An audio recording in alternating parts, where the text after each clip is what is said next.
With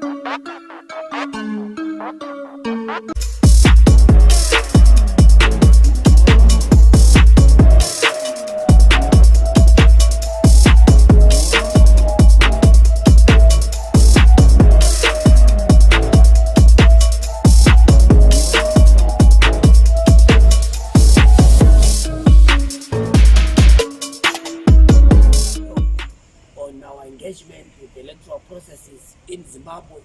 You know that elections in Zimbabwe have been contested for several years, and we made it very clear in our launch as an alternative government that we must be able to test the capacity of the Zimbabwe Electoral Commission to conduct its constitutional mandate, which is to hold free, fair and credible elections. So today, you know that for the past few weeks, there's been a lot of activities and developments in the entire party politic of our country in relation to the electoral process, the by-election, as it was declared for the 26th of March 2022.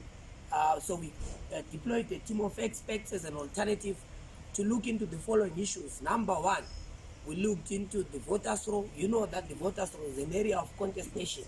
We highlight this in our reform agenda as an alternative, that there are 7 critical issues that we made the world aware of, that we think are critical if we are to hold free, fair and credible elections. And one of it is the issue of the voters' roll. We saw a lot of revelations in different media platforms, complaints by ordinary Zimbabweans, registered voters, on a number of issues and possible chicanery that is happening within the voters' roll. So we are going to be speaking about that. Secondly, we are also going to be speaking today about the issue of the voter registration process, the Blitz registration program, where we basically want to highlight to the people of Zimbabwe, to you members of the 4th estate and different partners around our engagement and views. And thirdly, we are also going to be speaking about the electoral environment in general. You know that there is a menu of manipulation that has been exposed and has been a problem in the history of our country. So we want to speak about issues around patronage, problems around issues of harvest of fear, the level playing field. You know that we are going to be holding our inaugural Star Rally. So we'll talk about the activities of the electoral process as part and parcel of the elections watch press brief that we're going to do today. To my right, I've got the Deputy Secretary for Elections in the Citizens Coalition for Change, Shiriedenga Ellen, and to my left, respectable Councillor, our Secretary for Elections, Ian Makoni, whom I'm going to defer all the proceedings to, so that he can give you our statement as an alternative. After that, we can then be able to take questions. I thank you. Councillor.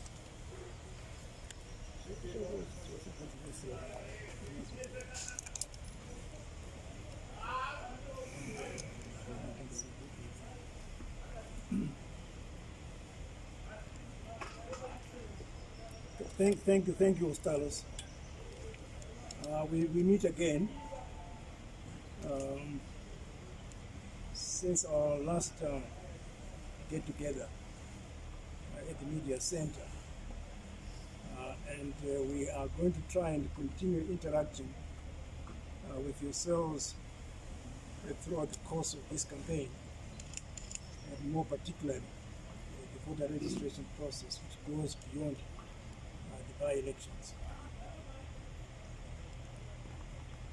In the last 2 days, certain pronouncements have been made by ZEC regarding various matters pertaining to the voters' roll and the voter registration process, which we'd like to comment on and hopefully come to a common understanding with ZEC as to what needs to be done. I don't want to dwell on too many issues, but as Ostalos has highlighted, the voters' roll is critical in everything that is going to happen. The voter registration process is critical even before we start talking about the by-elections. We are ready to engage with ZEC as an individual political party or in conjunction with other stakeholders, because these issues affect us all. Let me start off with the voters' roll.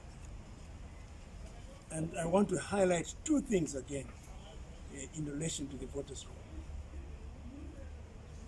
We have been analyzing the 2018 voters' roll in relation to the 2022 voters' roll, which has been distributed by ZEC. And certain anomalies are mind-boggling. We have a case of displaced voters. To give you a typical example, in Chutumbiza South, Unit M, we got 2 residents, 2 women. One has been allocated to a polling station in Ward 14, and the other has been allocated to a polling station in Ward 24. Same residence, same address, and that is clear. If nothing worries us, then I don't know what it is going to be. It doesn't make sense, and we would like to suggest that one of these 2 women is going to have a rude awakening on the 26th of March, when she will have to track down quite a few polling stations before she finally lands at the correct one.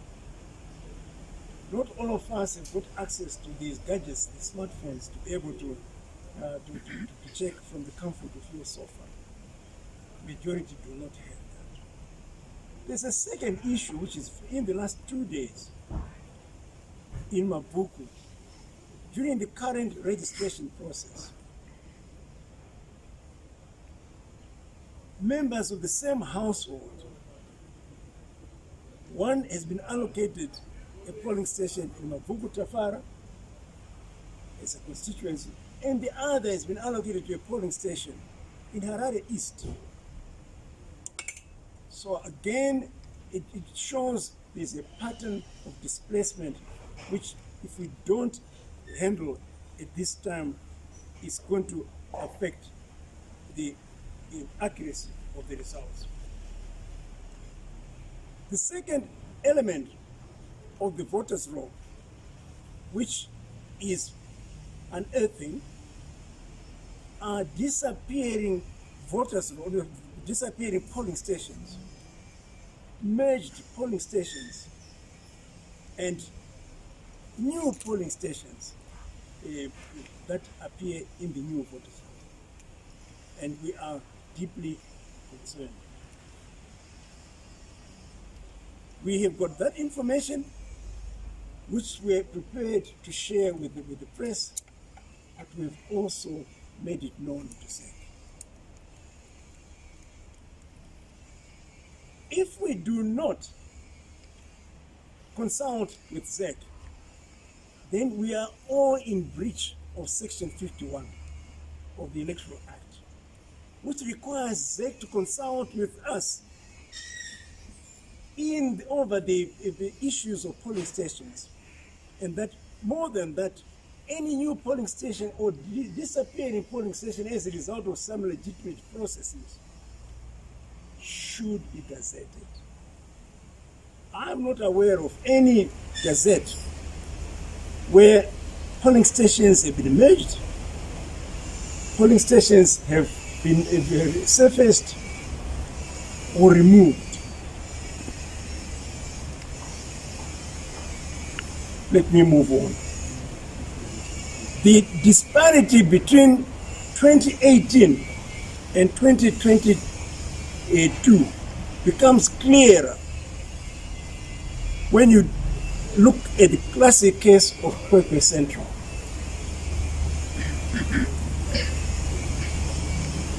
We have a total of 1,452 persons that transferred in to Kwekwe Central. Of that number, no less than 600 persons have been transferred from Mbizo, which is next door to Pepe Central. When you transfer, which is a normal thing to happen, you make a declaration of your new address. When that declaration is false, it is illegal. Now we have proof that at one particular address, 49 persons have designated them as their residential address. And it's number 1 Harare Road, Kwekwe. If there was a house to talk about, I would say maybe the crowd in there. But there's no house at all. So it's uninhabitable, that particular address. A quick survey in the area of the persons that supposedly transferred has indicated to us that they are not known at those declared addresses. We therefore insist that a detailed survey be undertaken among all those persons that are reflected as having transferred from one constituency to the next since 2018.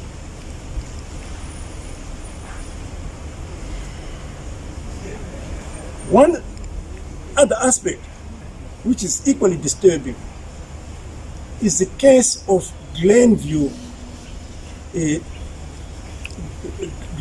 South and Glenora. Glenora itself has been attractive to no less than 2,000 people that transferred in from various constituencies.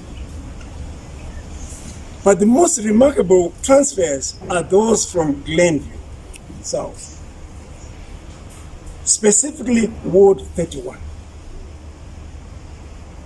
We have persons that transferred from a polling station in Ward 31 to polling stations in Ward 27 and Ward 28 of Glenora constituency. If we could show that the individual has changed address, it is their legal entitlement to transfer their vote. But it is the same basic addresses. These are persons that continue to reside in Ward 31 of Glenview South.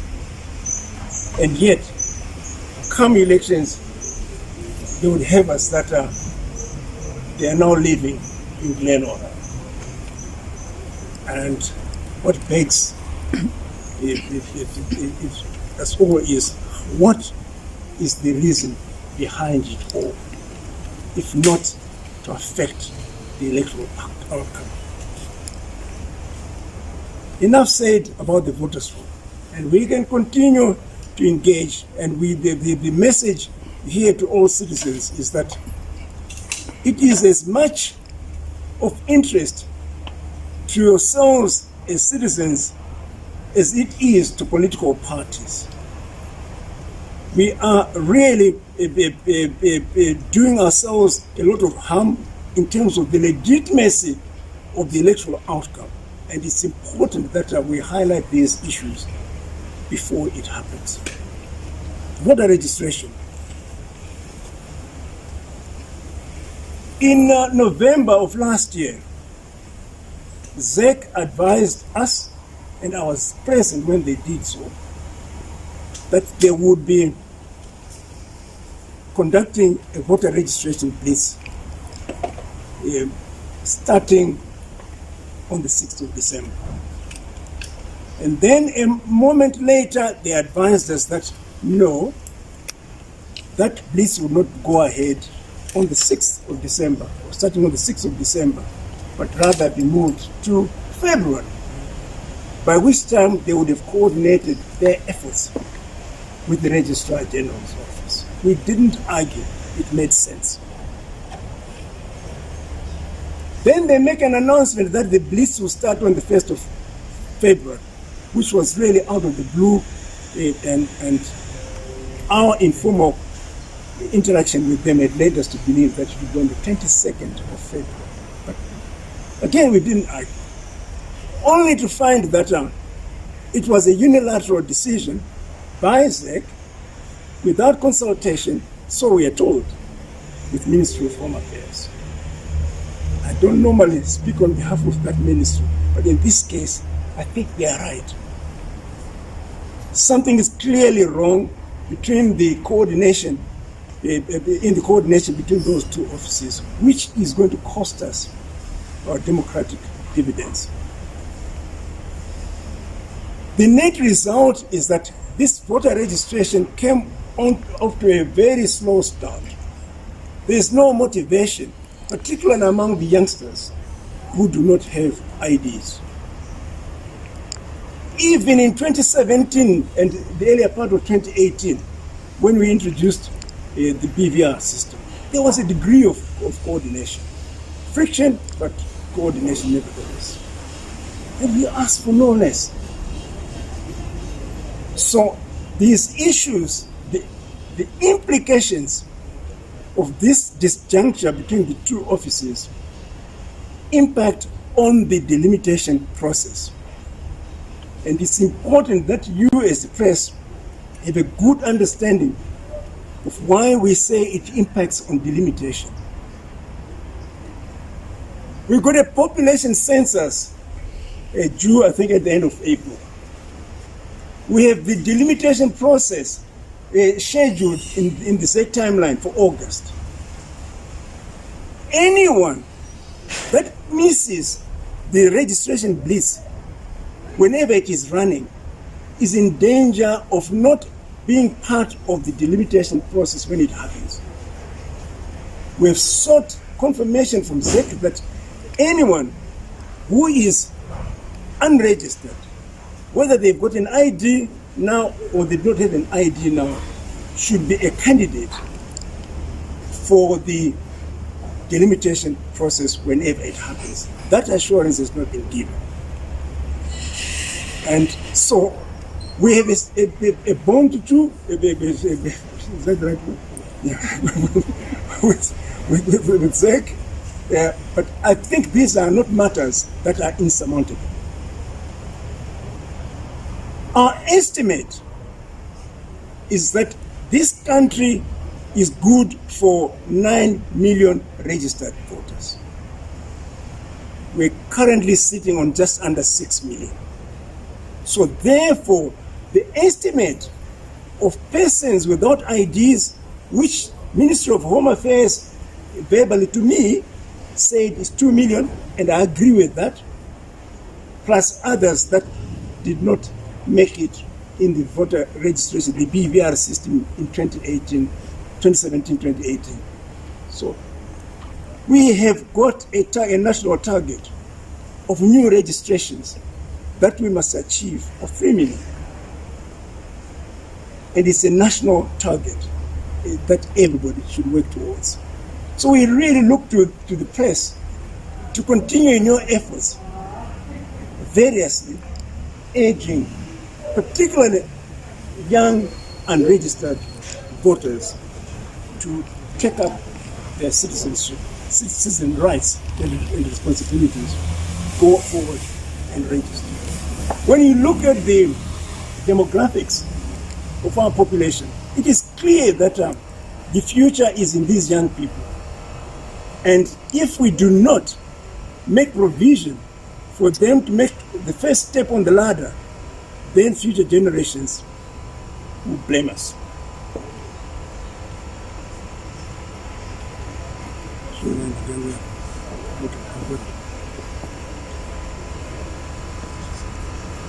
So I've talked about delimitation. Next, let me deal with the electoral environment as we see it at present. In other environments, there's no need once a proclamation has been announced for the kind of restrictions that we see happening all around us. We have our activists prevented from engaging in car rallies, engaging in discourse, and in within the confines of the COVID regulations, do what they wish to do. There is the case of our councillor candidate in Weza, who was brutally assaulted by 6 ZANU-PF thugs. They are still out there free, running free. Nothing has happened to them. And the intention, we need to make it very clear, is to instill fear. But let me make it very, very clear that this time around, no amount of this kind of intimidation and violence is going to deter an idea which is now right. So the perpetrators of violence should really just rethink the act, because this is old solutions to new problems and they won't work. We have also had our National Organizing Secretary arrested for conducting a car rally in an electoral, during an electoral period. And I see our Vice President Babiti here, arrested for what reason? He doesn't know, but just arrested. Now, it's that kind of irritation which is totally unnecessary. But I must emphasize that we will not be deterred. Other key reforms which are part of our 7, the 7 that Ostalos referred to, include the public media. By now, we should be having equal treatment at the ZEC, the national print media, but none of that is happening. And ZEC has a legal responsibility to oversee the free treatment among political players. So the challenge we face, we throw it back at ZEC, do your job. So, just to round up, I really thank you for affording us the opportunity to make these observations. And we'll be happy to interact some more, and we'll be happy to engage with you through our communications people of any facts that you require. We thank the citizens from the bottom of our hearts that they're taking a personal and a keen interest in national affairs to a larger extent than they've done before. Be they analysts, because we don't know it all, be they practitioners, because we're not all perfect ourselves. It's all gelling together. I thank you. Thank you very much, Councillor. We will take questions as per the tradition. You introduce yourself for the purpose of our own records and clarity, and then you can go ahead. So maybe I'll take the first 3. Yes. Yeah. Okay. Thank you. My name is Dyson Murumiro, 263 chat. You made a number of observations with regards to the voters' roll. Have you formally engaged with the Zimbabwe Electoral Commission, and if so, what was their response? Okay. My name is Vincent Mawere.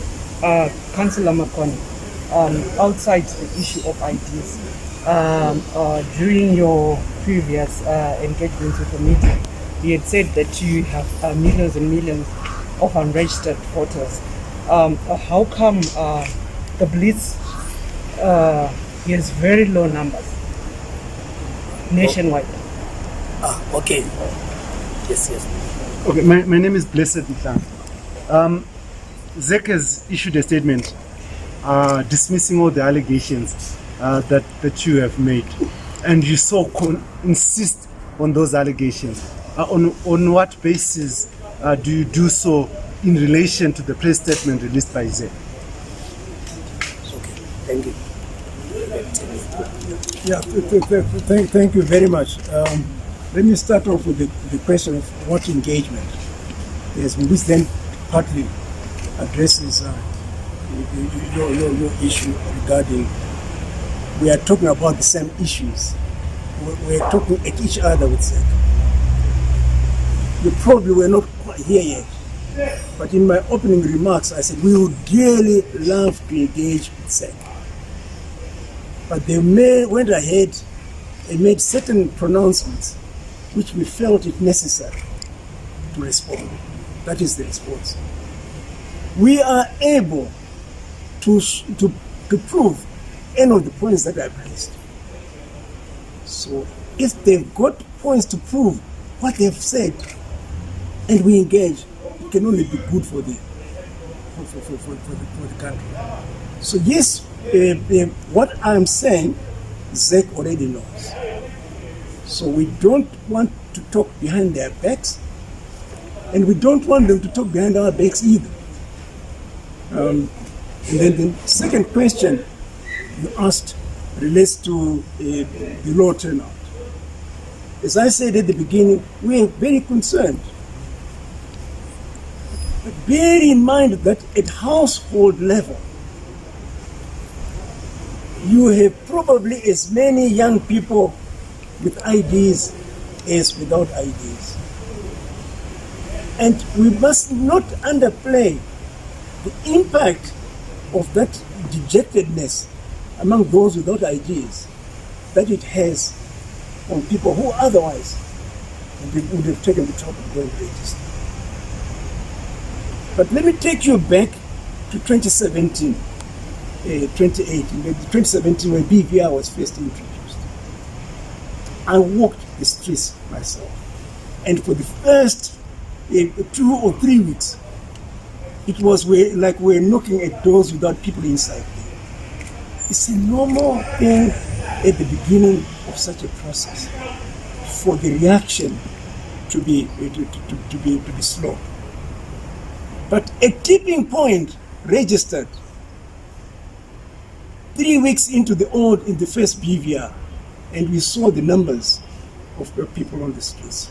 So let us not be discouraged by the low initial turnout. I can assure you that if we maintain the campaign that we hear both on social media, at family level, and at community level, you will get the numbers. This figure of 9 million that I said should be the national target is not a creation of CCC. It is an independently generated figure, which I can only believe to be realistic. So they are there. So our challenge is to find them. Let me give you another example. Approximately 10 or 11% of our national population are people living with disability. But how many of those are registered? We have all got a collective guilt as Zimbabweans of hiding them in the back rooms and not assisting them to assert their democratic rights like even any other citizen. Secondly, we have the terrible situation of Matabeleland in parts of Midlands. A lot of people there without with IDs, victims of Bukurahum. We all know that, and yet we pretend that it didn't happen and that they don't need IDs. So I went all over, but I really wanted to paint the picture that we haven't even started scratching the surface. It's as much the responsibility of political parties as it is of citizens in general. Yes, Yvonne. Thank you. My name is Yvonne from Zimbabwe Daily. I hear you, Councillor Mapon, but I think the people of Zimbabwe or those from CCC would want to understand what you as CCC have actually done. I think my brother asked the question, have you formally engaged with ZEC? Have you formally engaged with the registry office to highlight the cries that you are making? Yes, it's very difficult for one to get an ID, but what have you as a political entity done to ensure that those who don't have IDs, who want to get IDs, get representation from yourselves as interested parties, especially given that many young people who want to register to vote have been given even dates off. I'll give an example. Someone went to get an ID, they were given a date on later in April 25, if I'm not mistaken, of April, for them to come back and get an ID. But the by-election is happening on the 26th, so that person is missing the by-election. Okay. And yet they could have gotten an ID. Yeah. Thank you, Yvonne. Let me make it very clear here. Look, in terms of our response to the first question, then I want to add more on the question of the challenges. We have met, remember Councillor Ian talked about our meeting with the Commission. We had the meeting with the Commission. We highlighted these issues. That's why we said ZEC can't make decisions without interested parties being involved, right? That's the first fundamental problem in the electoral process, right? The question of stakeholder engagement on the side of the Commission. Number two, in terms of our activity to respond directly to the question, that's why we're highlighting the problem of identity documents. Same area of manipulation. It's a very problematic issue, and we must make it very clear. And the question, what are we doing with the question of, because there was supposed to be blitz of issuing of identity documents that goes parallel with the voter registration program. So it aids to the frustration, and don't think that's an accident. And we want to make it very clear. It's deliberate. It's Zanu's menu of manipulation that we must frustrate voters. We must frustrate. Remember, these are young people. These are unemployed people who will not want to spend a lot of time. So bureaucratic red tape in the Commission, in the Registrar General's office is a problem. And we must make it very clear. What are we doing to resolve that? The first issue that we're doing as an interested party and a political movement is public interest litigation. That's why we are taking this issue to the court, because the court must be able to declare, even on the issue of the voters' roll.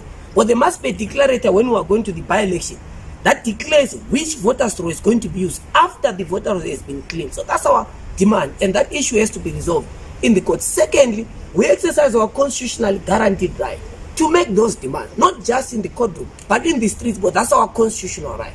So we're going to be using different strategies and engagement to make sure that we've got a free, fair, and credible election. The question and fight for reforms is a collective fight, but we do our moral responsibility as a political party. That's why we support different people, and let me thank artists and different players, social forces that have come out to urge people to register to vote, because it's an important issue. And I want to answer the question why people don't turn out to vote. It's also, again, communicated in the right time. Given how ZEC plays the ball, we expect the ZEC to be the referee. We don't expect ZEC to remove its referee combat and join the other team. That is our expectation, and we hope that ZEC is going to do its constitutional mandate. Just a follow-up. You say that you're going into the by-election to fix past problems, yet you also don't want to be associated with those problems when it comes to this new baby. How are you choosing? Those are no, my brother. Look, we are a journalist. Yes. Those are problems that this country has been facing. There's no debate that there was an election in 2002, there was an election in 2005, there was an election in 2008, in 2013, and in 2018. And those elections have led, all of them have been subject to court processes. And even the court in this country, which is another area, the role of the judiciary. Because part of our reforms, we talk about the 7 reforms that we talk about, is the question of a transition. How does the judiciary guarantees democratic transition after ZEC declares the winner? So the question of elections in this country being debated is a non-historical fact.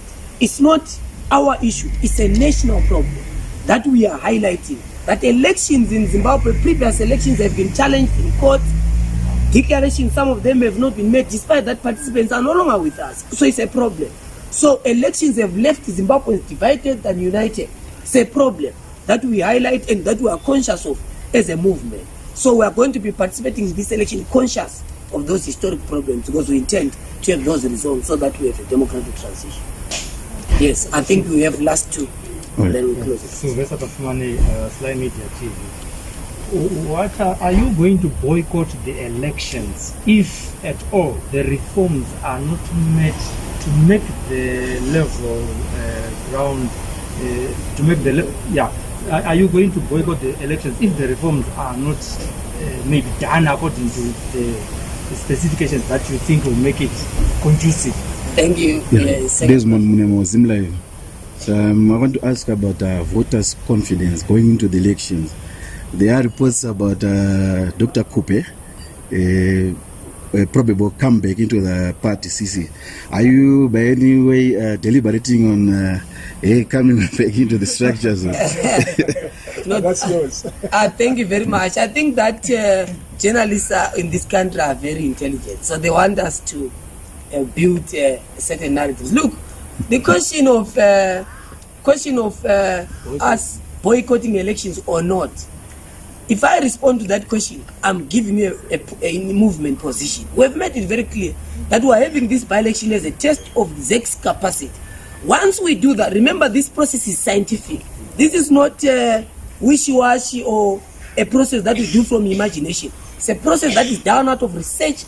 Once we prove beyond any scientific doubt, we present the evidence to the party's leadership at the right time, who will make a decision to say, these are the challenges, this is the practical step that we are taking, and we'll call again members of the state in a particular forum and make the announcement. But we have made it very clear that our intention is that we participate in the election, hear what the problems are, in the by-election in particular, to know ZEC's capacity. Once that is made, a determination is going to be made by the leadership and communicated in certain to members of media and the general citizen. The question of Dr. Coupe, look, I've made it very clear. We're a new movement. The capacity or the authority to join is being a citizens movement, right? And one has to respond in their own. Because I'm not Dr. Coupe. I can't respond to Dr. Coupe as a political journey. The last time I saw her where she was doing what she was doing, and I follow it the same way you follow it. I have no conversation. We have no conversation. To state it very clear, we have no official conversation we have as a movement with Dr. Coupe, but she can respond. I mean, she's got those rights. You've got her contacts as members of the media. You can find out what is Coupe's political trajectory and her decisions. And by the way, she's got that right. We're a democratic alternative. Every citizen. That's why we've said it's a movement. The qualification, let it be known, for avoidance of doubt, the qualification to join the Citizens Coalition for Change is being a citizen of Zimbabwe. Whether you're in the military, whether you're a police officer, whether you're in the Central Intelligence Organization, whether you're a vendor, whether you're a student, whether you're a member of ZANU-PF, the right to join this is a citizens movement, and everyone is welcome. We welcome everyone. I receive phone calls every time from Bule, and I've told him that, no, you have got the right to join this movement. Most of people are asking where are the cards. We are going to issue cards in due course. All the processes it's your home. It's the people's home. It's for everyone, because the intention is to bring change and transformation, to change the lives of ordinary people in this country, irregardless of their religious, tribal, ethnic, racial, political persuasions. It's a home for everyone. Without much ado, I want to thank Deputy Secretary for Elections, Elian, our Secretary for Elections, Councillor Ian, and all members of the Fourth Estate. Let's paint the world yellow. Fellow citizens, on Sunday we invite you to an inaugural rally in Zimbabwe ground. Let's come in large numbers and communicate to the political market the future of this country. It's exciting. Let's register to vote. It's a key fundamental message. It's a key duty. The ask and task to ordinary people. Be a registered voter. If you come to the stadium, please bring a voter registration slip. It's now the new identity in town. I thank you, members of the Fourth Estate. Yes, the rally